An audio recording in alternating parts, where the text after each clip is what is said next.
Ya pemirsa, saya saat ini sedang berada di Asian Insight Conference Growth in a Changing World. Dan saat ini saya berkesempatan mewawancarai Bapak Khatib Basri selaku ekonom senior dan Menteri Keuangan periode 2013 hingga 2014. Halo, apa kabar Bapak? Baik, apa kabar?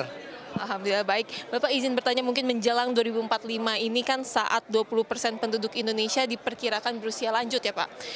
Reformasi fiskal apa yang menurut Bapak paling krusial agar negara bisa memenuhi kebutuhan sosial dan kesehatan tanpa membebani anggaran Pak? Oke, sebetulnya ada beberapa hal ya. Kita harus melihat dari dua sisi.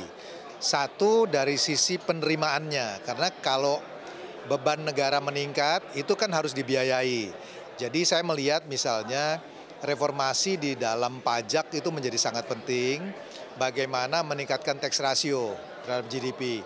Dan menurut saya yang bisa dilakukan sebetulnya adalah bagaimana melakukan administrative reform di dalam tax.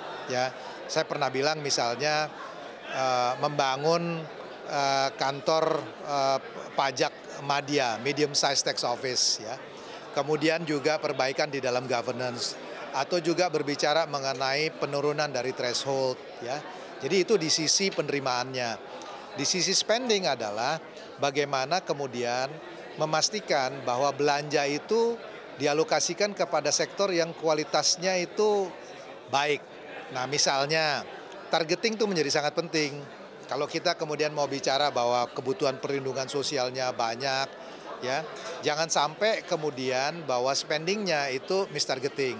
Kita tahu bahwa sejauh ini misalnya BLT masih ada gap di dalam targetingnya.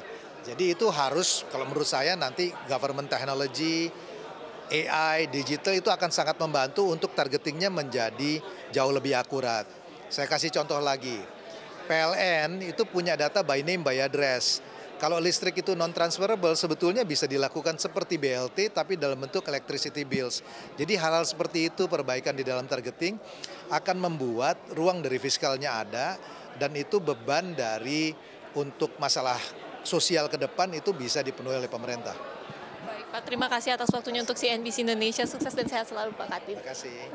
Demikian wawancara kami bersama Khatib Basri selaku ekonom senior dan Menteri Keuangan periode 2013 hingga 2014. Dari Jakarta, Salma Wijaya dan juru kamera Yosua, CNBC Indonesia Beyond Business.